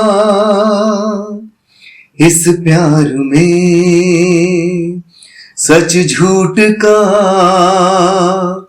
हम फैसला कर ना सके, हम बेवफा हरगिज न थे पर हम वफा कर ना सके। बहुत शानदार। शैलेंद्र जी, आपके नाम के साथ के शैलेंद्र लिखा हुआ आता है। जी जी, बताते भी हैं, हम वर्षों से इस नाम को पढ़ भी रहे हैं जी। इसके पीछे क्या रहस्य है? इसके पीछे वैसे मैं आपको बताऊं, कोई बहुत बड़ा रहस्य नहीं है। जैसे मैंने आपको बताया अपने लुक्स को लेके कि ऐसा क्या कर लूं कि थोड़ा ठीक लगूं स्टेज पे। तो जब नया नया पहुंचा तो मैं शैलेंद्र कुमार लिखता हूँ वैसे अपना नाम, तो मुझे बड़ा ऑड सा लग रहा था, बड़ा सिंपल सा नाम है, कुछ अधूरा सा लग रहा अधूरा, थोड़ा सा पुराना सा। मैंने कहा शैलेंद्र कुमार, उसमें एल्बम का टाइम चल रहा था, वो एल्बम आते थे और एक तरह से कह सकते हैं वो पॉप एल्बम का टाइम आ गया था, उसमें पॉप गाने चला करते थे। तो मैंने कहा बड़ा अजीब सा लगेगा शैलेंद्र कुमार, क्या करूं। तो बहुत दिमाग लगाया, चूंकि के मेरे लिए थोड़ा लकी, किशोर दा का फैन हूँ, तो मैंने कहा के जरूर रखूंगा अपने नाम पे। तो पहले कहा क्या करूं, शैलेंद्र के कर दूं, शैलेंद्र के ठीक नहीं लगेगा, के शैलेंद्र लगा ये ठीक लग रहा है, थोड़ा साउंड अच्छा कर रहा है, तो के शैलेंद्र कर दिया। और कोई रीजन इसके पीछे कुछ भी नहीं था, तो वो के शैलेंद्र एक बार कर दिया तो वो चली पड़ा। तो फिर कहते ना, एक बार आप किसी के मुंह पे कोई गाना नाम चढ़ जाता है तो सब लोग के शैलेंद्र चलता रहा, तो के शैलेंद्र। लेकिन अब मैं बताऊं, अभी मैं शैलेंद्र कुमार के नाम से कर रहा हूँ जो कुछ कर रहा हूँ। लेकिन एक बहुत लंबे समय तक के शैलेंद्र के नाम से ही चल रहा था। फिर ये सब तो चल ही रहा था, और फिर बीच में और भी कुछ गाया, बहुत से लोगों के लिए गाया, उतना मुझे याद नहीं, लेकिन वो चलता रहा जैसे सबके चलता है। फिर कहते हैं ना, लाइफ में हर बार एक टर्निंग पॉइंट आता है, तो एक समय आ गया, फिर मुझे लगा कि अब चूंकि मैं म्यूजिक करता था और म्यूजिक में मैं गाने बनाता था, और कुछ देखिए मैं कुछ आपको बताऊं इंडस्ट्री के बारे में, थोड़ा सा बताना कभी जरूरी होता है। जितनी दिखती है उतनी अच्छी नहीं है, वहां पर अच्छाई बुराइयां भी हैं, अच्छाइयां हैं तो बुराइयां भी बहुत सारी हैं।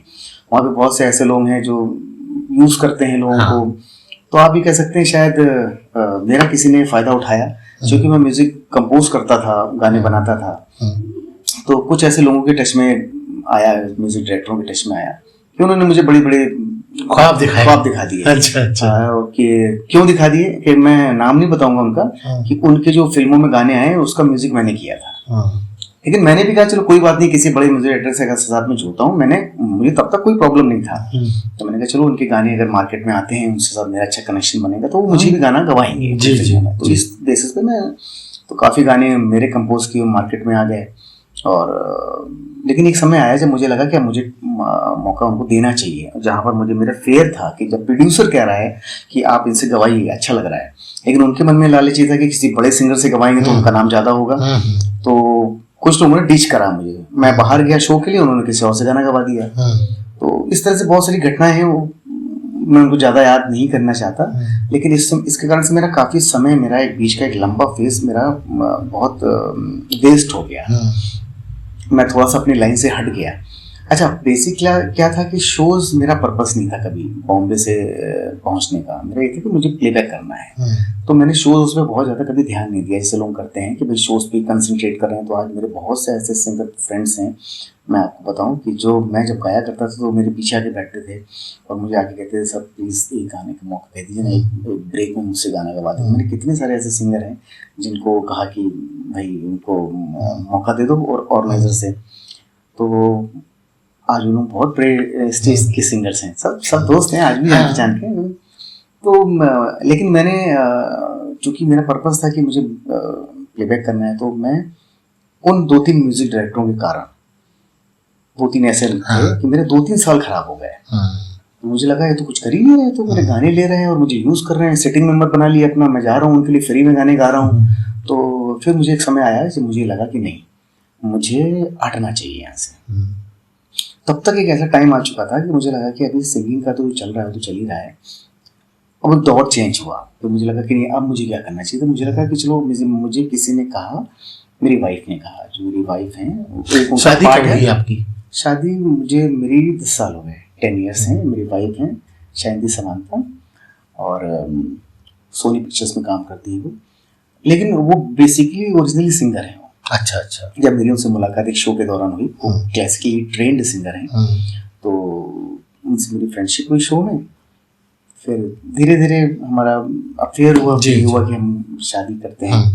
तो ये उन्हीं दिनों की बातचीत थी। तो अच्छा, उनका ये था कि उनका पर्पस सिंगर बनना नहीं था, वो पर्पस था, लेकिन बॉम्बे का जो कल्चर था वो उनको, चूंकि वो कोलकाता से आई थी और वर्तमान एक जगह है वहाँ पर, तो उनका नहीं, मुझे सिंगर नहीं बनना, ये मेरे समझ में नहीं आ रहा है। तो फिर वो मेरे साथ थी, तो फिर उन्होंने ही मुझे कहा कि म्यूजिक क्यों नहीं करते, जब आपके गाने सब जगह चल रहे हैं तो आप म्यूजिक करो।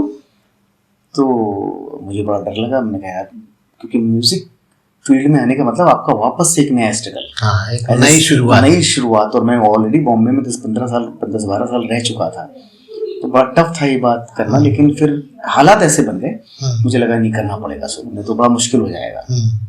फिर मैं म्यूजिक डायरेक्शन में आ गया। तो मेरे नाम बहुत बार बार बदलते हैं, आपने नोटिस करिएगा। मेरा नाम पहले मैंने के शैलेंद्र से गाना स्टार्ट किया, म्यूजिक में मेरा नाम आता है शैलेंद्र शांति।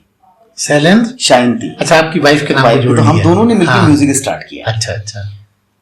ऊपर वाले का बहुत बड़ा आशीर्वाद रहा है। आप कभी भी, आप अगर, जितना मैंने आपको स्टार्टिंग से बताया, आप देखते रहेंगे, जब मैं कहीं भी जाता था तो मुझे जो पहला होता है ना, मतलब आप ऐसे कह सकते हैं कि 1 से 99 100 तक की सीढ़ियों में मुझे 99 तक पहुंचने में देरी नहीं लगती थी। पायदान मतलब ऐसा कोई वक्त, ऐसा कोई मेरी मीटिंग नहीं हुई, ऐसे मेरा कोई ऑडिशन नहीं हुआ जिसमें मैं गया और मैं बाहर ऐसे आ गया हूँ।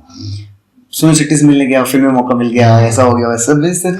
तो फिर मैंने जैसे ही डिसाइड किया मुझे म्यूजिक करना, तो उसके 2 महीने के अंदर मेरे पास फिल्म थी। और वो भी छोटे मोटे आदमी के लिए बहुत बड़े प्रोड्यूसर नाजिम रिजवी जी, जिन्होंने सलमान खान को लेकर फिल्म बनाई थी, चोरी चोरी चुपके चुपके जी। तो बहुत बड़े प्रोड्यूसर थे। उनकी एक फिल्म आई थी, ये भी बताता हूँ, हेलो हम लल्लन बोल रहे हैं, राजपाल यादव जी की, उसमें सारे गाने मैंने गाए हैं। अच्छा, हेलो हम लल्लन बोल रहे हैं, लेकिन उसमें मैंने जो म्यूजिक, उसमें अगर आप उसको ढूंढेंगे, सर्च करेंगे, तो उसमें सिंगर का नाम नहीं मिलेगा आपको। आवाज मेरी और मेरे एक फ्रेंड की है, क्योंकि उस समय हमने, चलन चलते रहते हैं बॉम्बे में बहुत, उसमें बैंड का चलन चला था, तो हमने एक बैंड बनाया रूबरू करके। अच्छा अच्छा।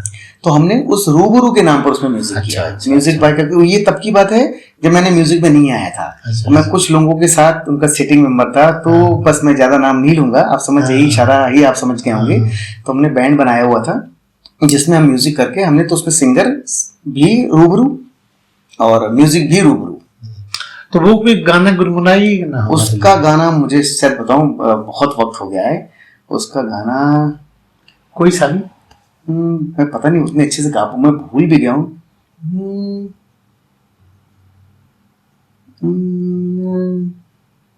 तू रहीम है, ऐसे एक उसमें एक सूफी गाना था, तू रहीम है तू करीम है, तू रहीम है तू करीम है, तेरी जात सबसे अजीम है, तू रहीम है, सूफी गाना था, तू रहीम है तू रहीम है तू करीम है, तेरी जात सबसे अजीम है, ला ला ला ला ला ला ला ला ला ला ला ला ला ला ला ला ला ला, तू रहीम है। भूलो लिरिक्स याद नहीं मुझे। तो ये उसका टाइटल ट्रैक था और उसमें और भी 4-5 गाने थे। तो वो हमने एक फिल्म की, अगर आप सर्च करेंगे तो आपको मिलेगा जी। वो फिल्म करी मैंने। तो उसके प्रोड्यूसर थे नाजिम रिजवी। अच्छा। तो जब फिल्म चल रही थी, उन्होंने उनको जो भी मेरे अंदर दिखा, मैंने आपको कुछ हिंट किया था, तो उन्होंने मुझे कांटेक्ट किया कि शैलेंद्र, मैं अपने बच्चे, उनका जो बेटा था अजीम, उसको लॉन्च कर रहे हैं बिग फिल्म, मैं चाहता हूँ म्यूजिक आप करें। अच्छा। फिर मेरे समझ में नहीं आया कि नाजिम रिजवी को मेरी कहाँ जरूरत पड़ गई, इतने बड़े प्रोड्यूसर वो चाहते तो किसको म्यूजिक डायरेक्टर नहीं ले सकते थे। लेकिन बस ये ऊपर वाले का आशीर्वाद, उन्होंने कहा कि आपको उसमें म्यूजिक करना है। तो फिर वो फिल्म मैंने एज ए म्यूजिक डायरेक्टर की, पूरी फिल्म। तो उस फिल्म में 6-7-8 गाने थे उस फिल्म में, एक म्यूजिकल फिल्म थी। तो उस फिल्म का मैंने म्यूजिक किया, शैलेंद्र शैंती नाम था। फिल्म का नाम था ये अपना कसम से। अच्छा। कसम से। उसमें मैंने फिर इंडस्ट्री के सारे टॉप सिंगर को गवाया मैंने। अच्छा, आपने खुद भी गाया? मैंने उसमें खुद भी गाया, टाइटल ट्रैक मैंने गाया।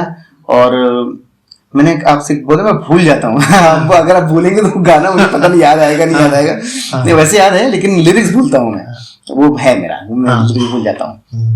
तो उसमें मैंने सारे जितने भी उसमें मोहित चौहान, मिक्का सिंह, शान, के ये जितने भी सिंगर्स दौर के जितने भी टॉप सिंगर थे उनको सबको मैंने गाना उसमें सबको गवाया। इसलिए उन सारे लोगों से मेरे अच्छे रिलेशन है।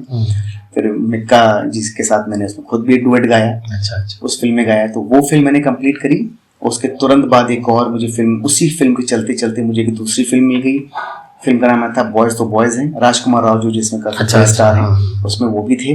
तो वो फिल्म बॉयज तो बॉयज हैं उस फिल्म का नाम था। तो उसमें मैंने म्यूजिक किया। उसमें पूरे गाने मेरे नहीं थे, उसमें 4 में 2 गाने मेरे थे। तो 2 गाने उसके किए। ये मेरी सेकंड फिल्म थी। फिर उसके बाद मेरी थर्ड फिल्म आई। थर्ड फिल्म दुबई के एक प्रोड्यूसर थे, उन्होंने मुझे अप्रोच किया और उनसे किसी तरह से जान पहचान हुई। फिर उन्होंने एक फिल्म बटालियन 609 उन्होंने एक फिल्म बनाई। बटालियन 609 का पूरा म्यूजिक मैंने किया। तो उसमें भी सबसे गवाया, उसमें मैंने भी गाया। चूंकि मेरे साथ एक अच्छी बात ये रही, मतलब ये मेरे लिए एक्स्ट्रा बेनिफिट्स ये थे कि जैसे हमारी फिल्म का जब गाना होता है तो स्क्रैचेस किए जाते हैं। तो स्क्रैचेस नहीं गाता हूँ किसी में, तो उसमें प्रोड्यूसर अक्सर ऐसा हो जाता है कि सर ये वाला गाना बड़ा अच्छा लग रहा है, ये आप ही गाइए। तो कुछ गाना अभी याद आ रहा है क्या? तो सुना दीजिए। हाँ ऐसे तो हाँ बोलने में क्या जाता है, जैसे मैंने जो मिक्का जी के साथ दिया था। फिर उसके बाद बॉयज तो बॉयज का गाना। अच्छा आप कहें गाना गा के सुना दीजिए तो अच्छा लगेगा। हमारे दर्शक आपको सुन रहे हैं तो मजा आएगा उनको भी। अच्छा ताजमहल साले को लिखा जो मैंने मिक्का के साथ गाया, एफिल टावर साली को ला रा रा रा रा रा बख्श दिया घर वाली को, मुझसे मिलने ओबामा हर रोज चला आता है, मुझसे मिलने ओबामा हर रोज चला आता है। बोलने में क्या जाता है, बोलने में क्या जाता है, बोलने में क्या जाता है, बोलने में क्या जाता है, बोलने में क्या जाता है, बोलने में क्या जाता है, बोलने में क्या जाता है, बोलने में क्या जाता है, बोलने में क्या जाता है, बोलने में क्या जाता है, बोलने में क्या जाता है, बोलने में क्या जाता है। ये गाना था, ये जो मैंने मिक्का जी ने साथ में गाया। और गोल गोल करके उसमें गाना था।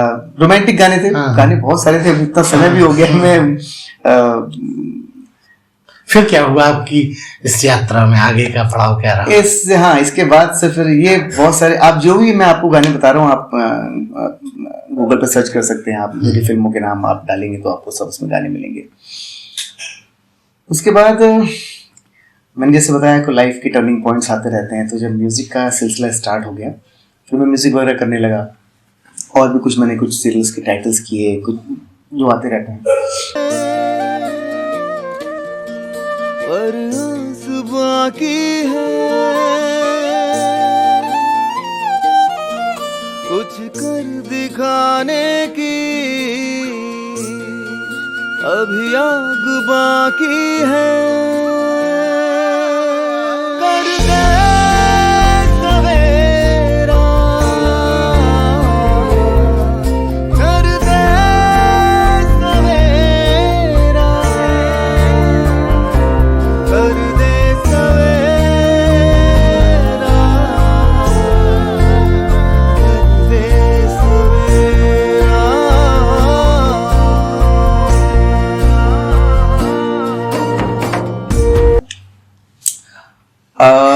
फिर मुझे लगा म्यूजिक हो गया और सिंगिंग हो गई। फिर ऐसे ही लकीली मुझे प्रोडक्शन का ऑफर आया। तो चूंकि बॉम्बे में रहते रहते मुझे काफी वक्त हो चुका था, तो अनुभव हो गया। हाँ, तो बहुत सारे प्रोड्यूसर्स, फाइनेंसर्स सब मेरे टच में आ गए थे। तो उनमें से एक मेरे फ्रेंड है रामकमल मुखर्जी जी, बहुत रिनाउंड नाम है, मतलब फिल्म इंडस्ट्री के। स्टार्स के चीफ एडिटर रह चुके हैं वो, प्रीति संधि कम्युनिकेशन के वाइस प्रेसिडेंट थे। तो उन्होंने मुझे कांटेक्ट किया, उन्होंने कहा शैलेंद्र मैं एक फिल्म बनाना चाहता हूँ, अगर आपके थ्रू उसमें कुछ सपोर्ट हो जाए, म्यूजिक तो आप करोगे, तो एज ए प्रोड्यूसर, तो SS फन एंटरटेनमेंट मेरा कंपनी है। अच्छा अच्छा। तो उन्होंने, मैंने उसी के लिए अपनी रजिस्टर्ड कराई। उन्होंने कहा कि अगर आप फंडिंग अगर आपकी तरफ से हो जाती है तो हम उस फिल्म को प्रोड्यूस कर सकते हैं। और ईशा देओल, धर्मेंद्र जी की जो बेटी है, तो मैंने मेरे कुछ अच्छे फ्रेंड्स हैं बॉम्बे में, तो मैंने उनसे अप्रोच किया और वो अरेंजमेंट हो गया। तो इस तरीके से फिर हमने पहली फिल्म एज ए प्रोड्यूसर मैंने स्टार्ट करी। अच्छा अच्छा। तो फिल्म का नाम है केक वॉक। ईशा देओल हैं इसमें, और ये पिक्चर आप वूट पे देख सकते हैं। अच्छा। वायाकॉम की थ्रू फिल्म, ये इट्स अ शॉर्ट फिल्म, ये करीब आधे घंटे की फिल्म है और ईशा देओल उसमें लीड में है। और ये as a producer, as a music director मेरी फिल्म है, जिसमें एज ए प्रोड्यूसर मेरा नाम है Shailendra Kumar. SS fun entertainment मेरा बैनर उसमें आता है। ये फिल्म मैंने करा, पहली फिल्म करी मैंने। इसमें रूपाली जग्गा जो इसमें बहुत फेमस हैं, उनको एज ए डेब्यूट मेरे इस फिल्म में उन्होंने जो टाइटल ट्रैक उन्होंने और मैंने गाया। अच्छा अच्छा। हाँ, वो सुनाता हूँ, चलिए आपको आपको जाने आप कह रहे हैं, क्योंकि वो कुछ ये फिल्में थोड़ी पुरानी हो गई। उसका टाइटल लगता, कोशिश करता हूँ अगर याद आता है मुझे। ये चटपटे मसालों से, हर रंग के सवालों से, तरारारारारारा, तरारारारारारा, नारारारारारारा, ये मीठे में मिला के तीखा देती रहती शौक। Life is never a cakewalk. Life is never a cakewalk. Life is never a cakewalk. Life is never a cakewalk. Film का नाम था केक वॉक। अच्छा। हाँ, तो ये मैंने गाना किया केक वॉक में, उसका टाइटल ट्रैक। ये म्यूजिक रिलीज हुआ जी म्यूजिक से। इसके तुरंत बाद फिर एक फिल्म, जैसे कहते हैं ना, एक सिलसिला जारी हो जाता है। फिर इसके ये फिल्म हमारी OTT पर आई और हिट हुई वहाँ पे। तो फिर हमने तुरंत अपनी सेकंड फिल्म का प्लान किया। हमारी सेकंड फिल्म आई सीजन्स ग्रीटिंग। अच्छा। वो हमने करी आपके सलीना जेटली, उनको हमने इसमें लिया। और हमारे झांसी के ही एक हैं, आपने उनका नाम अजहर खान, अगर नाम सुना हो उनका आपने। अच्छा। तो वो बॉम्बे में ही थे, तो उनसे किसी तरह से मेरा कांटेक्ट हुआ। जमील जी ने मेरी उनसे मुलाकात कराई, तो उनको एज ए लीड हीरो उसमें फिल्म में हमने लिया। तो वो फिल्म हमारी रिलीज हुई ZEE5 पे। अच्छा। आप चेक कर सकते हैं। और उस फिल्म का प्रमोशन किया अमिताभ बच्चन जी ने। अच्छा। हाँ, अमिताभ बच्चन जी ने हमारी फिल्म को प्रमोट किया, सब जगह पर हमको विशेष दिए, हमको सब कुछ है। आप देखना चाहें उसमें, तो ZEE5 में मेरी सेकंड फिल्म आई। इसके बाद थर्ड फिल्म मेरी आ रही है रिक्शा वाला। अभी ये दो फिल्में रिलीज हो चुकी हैं as a music, as a producer, जैसे मेरा बैनर है। थर्ड फिल्म ने अभी रिक्शा वाला की है, जो बिग बैंग एक OTT है उस पर आ रही है। अविनाश द्विवेदी जी उसके हीरो हैं, लीड। वो फिल्म बहुत जल्दी अगले शायद इसी महीने एंड तक बिग बैंग पर रिलीज हो जाएगी। उसमें भी आपने कुछ गाया है? उसमें नहीं गाया मैंने। उसमें एक्चुअली में म्यूजिक का स्कोप नहीं था, उसमें बैकग्राउंड था उसमें। अच्छा अच्छा। हाँ, तो क्योंकि शॉर्ट फिल्म, ये सारी शॉर्ट फिल्में चल रही मेरी, सब आधे घंटे पौने घंटे की फिल्में होती हैं। फिर उसके बाद रोहित रॉय जी के, जो एक्टर हैं रोहित रॉय, उनके साथ मैंने फिल्म करी ब्रोकन फ्रेम्स, एक फिल्म है, वो कंप्लीट हो चुकी है हमारी। फिर देवीना और गुरमीत के साथ हमारी शुभ विजय एक फिल्म है, वो बनकर रेडी है। तो ये फिल्में अभी कब तक फिल्में आ सकती ये सब अभी हर आप हर 2-3 महीने के बाद एक एक करके सारी फिल्में रिलीज होंगी, सब बनकर रेडी हैं। कोरोना के कारण से थोड़ा सा रुक गया था, लेकिन अब वो एक एक करके सारी फिल्में रिलीज होंगी। ये चटपटे मसालों से, हर रंग के गुलालों से, अजीब सी सवालों से, अंधेरे में उजालों से, कभी जवाबदारियों से, कभी जनाब यारियों से, ये मीठे में मिला के तीखा देती रहती शक। Life is never a cakewalk. Life is never a cakewalk. Life is never a cakewalk. Life is never a cakewalk.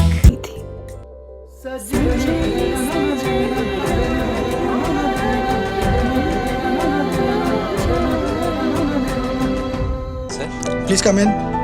Bihari, Bangla বোঝেন? I am a student of Bangabasi college, 3টে ভাষায় কথা বলতে পারি। এটা কি खोल खोल। বারণ করি তোকে এত দামি গিফট দিতে? I love you. तो ये फिल्में एज ए मैंने प्रोड्यूसर्स ये सारी फिल्में की, एज ए म्यूजिक डायरेक्टर ये सब फिल्में चल रही हैं। और इसके बाद फिर अब वही वाली बात है, सिंगिंग चल रही थी, जो भी है, म्यूजिक डायरेक्शन चल ही रहा है, और एज ए प्रोड्यूसर आ गया। तो अभी कुछ फिल्में अब आप मल्टी फ्लेवर्ड हो गए, मतलब कह सकते हैं कुछ किया। और अभी नेक्स्ट अब फीचर फिल्म कर रहा हूँ, बहुत जल्दी मैं अनाउंस करूंगा। एक बड़ी फीचर फिल्म है, उसके बारे में डिटेल में तो मैं सब बताता ही रहता हूँ सबको। तो वो एक फिल्म स्टार्ट हो रही है मेरी। फिर मैंने SS1 एंटरटेनमेंट, चूंकि मेरा चैनल था, तो उसको मैंने लॉन्च किया, और उसमें मैं हर महीने कुछ गाने करता रहता हूँ, अपने ओरिजिनल गाने वीडियोस करके उसमें मतलब प्रोड्यूस करता हूँ उन गानों को। तो अभी बेसिकली अभी ये सब चल रहा है, एज ए सिंगिंग का ये सारा चल रहा है, एज ए म्यूजिक डायरेक्शन में कुछ प्रोजेक्ट्स आने वाले हैं मेरे, वो सब कर रहा हूँ, और साथ साथ अपना प्रोडक्शन का ये सारा काम चल रहा है। आपके इस बहुत सारे किए धरे में आपके जीवन संगनी का क्या रोल रहता है? जीवन जिंदगी का देखिए, मैंने आपको बताया था बहुत इंपॉर्टेंट रोल है। जब उससे मैंने बताया आपको, मेरी मुलाकात हुई शो के दौरान। फिर मेरा म्यूजिक डायरेक्शन में आने का में बहुत बड़ा उनका हाथ है, मतलब मैं सफलता में उनका ही हाथ। मैं समझ नहीं पा रहा था मैं क्या करूँ। एक समय लाइफ में ऐसा है, तो कंफ्यूज हो गया था मैं। तो उन्होंने ही सपोर्ट किया कि नहीं, कि तुम अच्छा म्यूजिक कर लेते हो, तो क्यों नहीं करते हो, चलो हम लोग मिलके म्यूजिक करते हैं। तो मैंने कहा चलो भाई स्टार्ट करते हैं। तो फिर वो म्यूजिक में मेरे साथ उन्होंने स्टार्ट किया। हाँ, लेकिन आपको बताऊं, उन्होंने मेरे सपोर्ट के लिए आई थी, तो लेकिन साथ साथ जॉब भी उनका चल रहा था। हाँ। तो स्टार प्लस, जी, ये सब जगह पर वो उनका सब चल रहा था। तो पहले स्टार में थी, फिर जी में आई, फिर इस समय सोनी पिक्चर्स में काम कर रहे हैं वो। और तो उनकी बिजी होती चली गई, एक के बाद एक। तो फिर धीरे धीरे उन्होंने कहा कि आप अपना करो, हम अपना। हाँ, एक समय ऐसे आ गया कि उनके पास टाइम ही नहीं, वो बहुत बिजी हैं। तो फिर ये हुआ कि चलो ठीक है, कोई बात नहीं। तो फिर वो अपना सपोर्ट पूरा है उनका। शैलेंद्र जी, मुझे आप ये बताइए, इन सारी मुश्किलों और अच्छे पलों में आपको गुस्सा कब कब आया? गुस्सा तो आपको सही बताऊं, मेरा बेसिकली नेचर तो नहीं है गुस्सा। ऐसे तो मुझे आप पूछेंगे तो मुझे नहीं याद आएगा गुस्सा। हाँ, लेकिन इसको आप गुस्सा दुख दोनों बोल सकते हैं एक साथ। उसको आप चाहे गुस्सा बोल लीजिए, चाहे जब 2-3 चीजें हुई लाइफ में मेरे, तो सबसे ज्यादा दुख हुआ मुझे जब वो बीच के कुछ 2-3 म्यूजिक डायरेक्टर्स ने जब मेरे साथ डीच किया, दुरुपयोग किया। हाँ, बहुत एक लंबा समय आपको बताऊं मेरा वेस्ट हो गया। बल्कि मैं 3 साल आपको बोला, 3 साल नहीं कही है उसे यार, 7 साल की एक तरह से। वो एक उसमें मैं अपना करता रहा, सब आते रहे रियलिटी शो, लेकिन आपका मन आघात हुआ। हाँ, मेरा जो टारगेट था कि मुझे ऐसा करना है, और जो मैं बिल्कुल करीब था उसके, मतलब ये कह सकते हैं हमने मेहनत करके हम काफी हद तक पहुंच चुके थे। लेकिन उसी वक्त उनको कि लगा कि अब मैं ही सब पूरा अपना कर लूँ। तो उस समय बहुत दुख हुआ था, बहुत गुस्सा भी आया था एक्चुअली में। लेकिन मैं कभी गुस्सा दिखाता नहीं हूँ, क्योंकि उससे कोई फायदा नहीं है। अब क्या कर लेंगे? तो मैंने कहा ठीक है, जिसको ऊपर वाला बैठा है वो देखेगा। तो जब उन्होंने मेरे साथ किया, तो आप बिलीव नहीं करेंगे, जिन लोगों ने भी मेरे साथ ऐसा किया है, उनके साथ मेरी कोई लड़ाई नहीं है। जैसे हम बैठे हुए हैं, हम बैठे थे, उस दिन भी ऐसे बैठे थे। हाँ, सब सहज है। हाँ, बस- लेकिन मन में कुंठा तो और आती उसके बाद फिर मैं वहां से निकल गया, तो मैंने कहा चलो मैं अब कुछ अपना खुद करूंगा। तो हर पार्ट में जब जब लाइफ में कुछ चेंजेस आए, उसके पीछे कोई ना कोई ऐसा रीजन रहा कि कोई कारण बना कि मैंने कहा चलो अब मैं ये भी करता हूँ, चलो ये भी करके दिखाता हूँ। तो इसी तरह से जो एज ए प्रोड्यूसर का जो है, प्रोड्यूसर देखिए मैं नहीं बोलूंगा अपने आप को, लेकिन अब चूंकि कर रहा हूँ तो प्रोड्यूसर में नाम आता ही है मेरा। हाँ। तो अब ठीक है, चलिए वो भी चरण जी, एक बड़ा दिलचस्प सवाल। झांसी से बहुत लोग स्ट्रगल करते हुए मुंबई जाते हैं, जी, जी। कहते हैं मुंबई तो सपनों का शहर है, जी। वापस भी आ जाते हैं और बहुत सारे ख्वाब उनके टूटते हैं, बनते हैं, संवरते हैं, लेकिन यहाँ आके उनके अंदर ईगो बहुत आ जाता है। क्या लगता है, ऐसा क्या मुंबई उनको प्रो देती है, उनके अंदर अंकुरण कर देती है, जिससे वो यहाँ आके अपना एटीट्यूड अलग हटके दिखाने लगते हैं? अब देखिए इसमें बताने को बहुत कुछ बता सकता हूँ, लेकिन ऐसा होता है? पता नहीं क्या, नहीं ऐसा हो ज्यादातर होता है, लेकिन क्यों होता है इस सवाल का जवाब तो मुझे भी नहीं मिल पाया। होता तो है, बिल्कुल होता है। और और वहां से आके झूठी सच्ची कहानियां सुनाते हैं।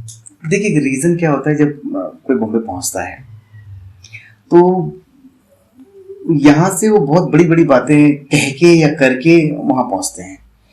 देखिए मैं उनको उनकी गलती भी नहीं कहूँगा। देखिए क्या होता है ना, सबको तो काम नहीं मिलता है वहाँ पर, पहली बार कोई काम हाँ, मिलता है। किसी की किस्मत अच्छी होती है वहाँ पे।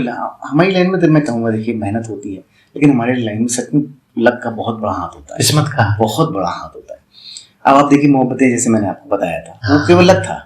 अगर वो बीच में ऐसी कोई चीज नहीं आती तो मोहब्बतें में मैं गा रहा होता। तो ऐसी बहुत सारी चीज थी, सब कुछ अच्छा होता तो बहुत पहले सब कुछ अच्छा हो जाता, लेकिन सब में टाइम लगता है। हाँ, ये जरूरी है, आपको रुकना पड़ेगा वहाँ पे। आप रुक के आ जाएंगे तो फिर नहीं होगा काम। तो कई ऐसे होते हैं जो लोग वहाँ पहुँचते हैं। अभी क्या होता है, जब यहाँ से कोई निकल जाता है वहाँ पे, तो यहाँ पे जितने लोग बड़ी उम्मीदें लगा लेते हैं, पूरे क्षेत्र को उम्मीदें हो जाती है। उम्मीदें हो जाती हैं। और वो बॉम्बे कोई बंदा तभी पहुंचता है जब एक इनिशियल लेवल पे उसका कुछ काम हो गया होता है। मैं फिर से कनेक्ट करता हूँ अपने से, जैसे मेरी आवाज सुनो में जब मैं कॉम्पिटिशन फर्स्ट जीता था तो पेपर में छप गया। तो जब पेपर में छप गया तो आदमी का एक इमेज बन जाती है। अब उस इमेज के चक्कर में उसने कहा कि चलो अब तो हो गया, मैं बॉम्बे पहुंच जाता हूँ। तो जैसे मैंने आपको, मैं तो लौट आता था, मेरा ऐसा कुछ नहीं था। अब ऐसी बहुत से लोगों के साथ हुआ, वहां पे थोड़ा सा जब पेस हल्का सा बना तो उन्होंने उसको कुछ ज्यादा ही बता दिया, बूम कर दिया। बूम कर दिया। और बाप, मैं तो अब इकलौता हूँ यहाँ से, वो पहुंच गया वहां पे, वहां काम मिला नहीं, या वहां मिला, ऐसा नहीं उन्होंने काम नहीं किया, लेकिन वो सर्वाइव नहीं कर पाए वहां पे। उनको लगा थोड़ा बहुत काम मिला, फिर उनको लगा कि छोड़ो।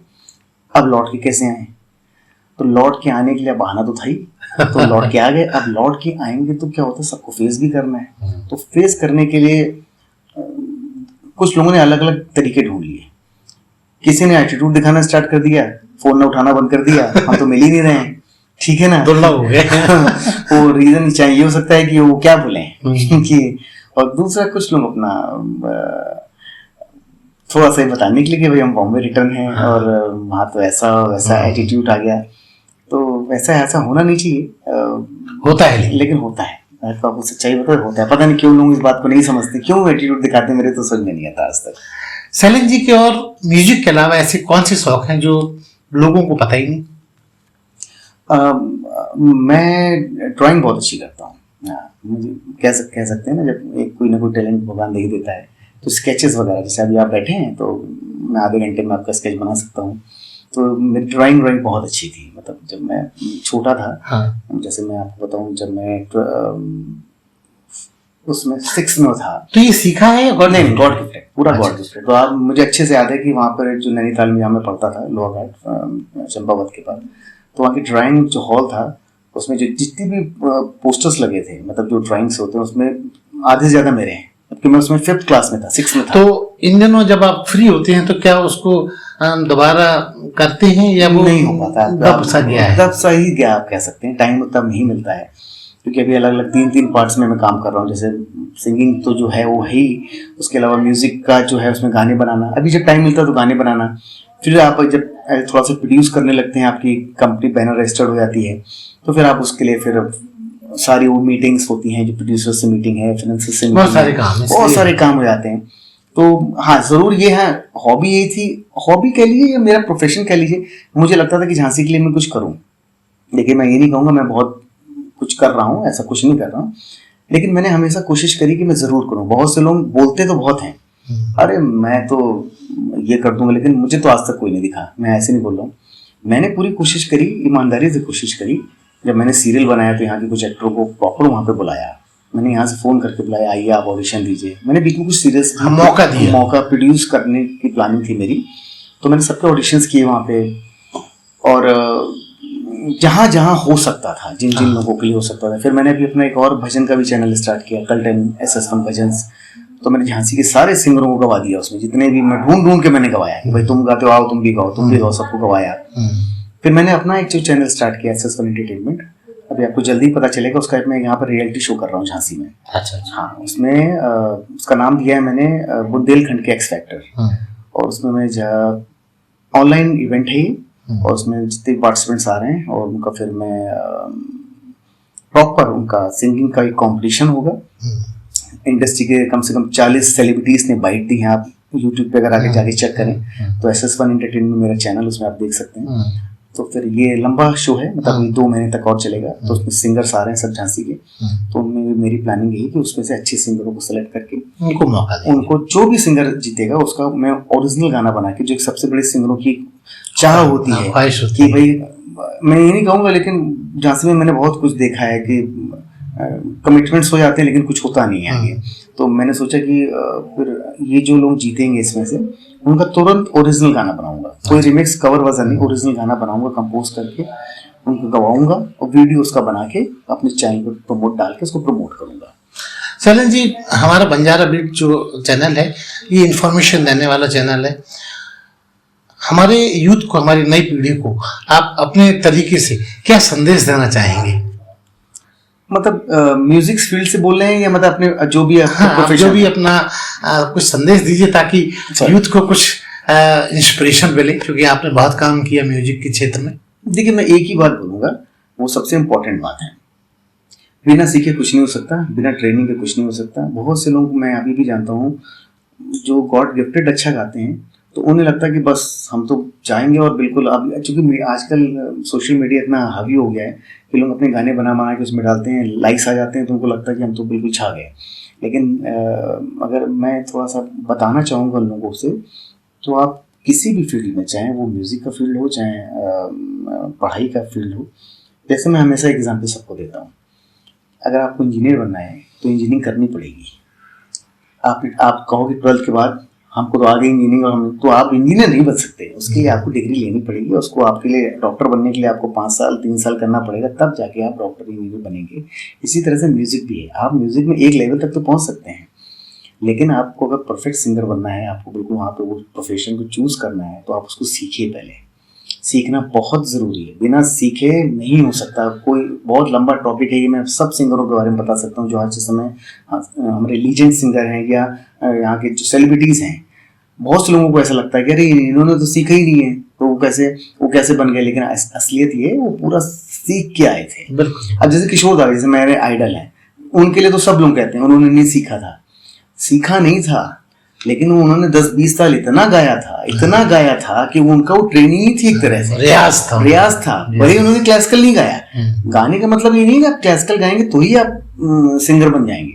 आप जैसे उन्होंने सारे इतने मुश्किल गाने सब जो उन्होंने सब तैयार किए थे, जो पुराने सिंगरों, सहगल साहब के इससे भक्त थे, सहगल जी को पूरा गा लेना अपने आप में बहुत बड़ी, जिनकी लता जी फैन हो, अब आप अगर सहगल जी के गाने सुने, अब वो किशोर दा हूबहू गा देते थे, तो एक तरह से उन्होंने वो उनका क्लासिकली रियाज था।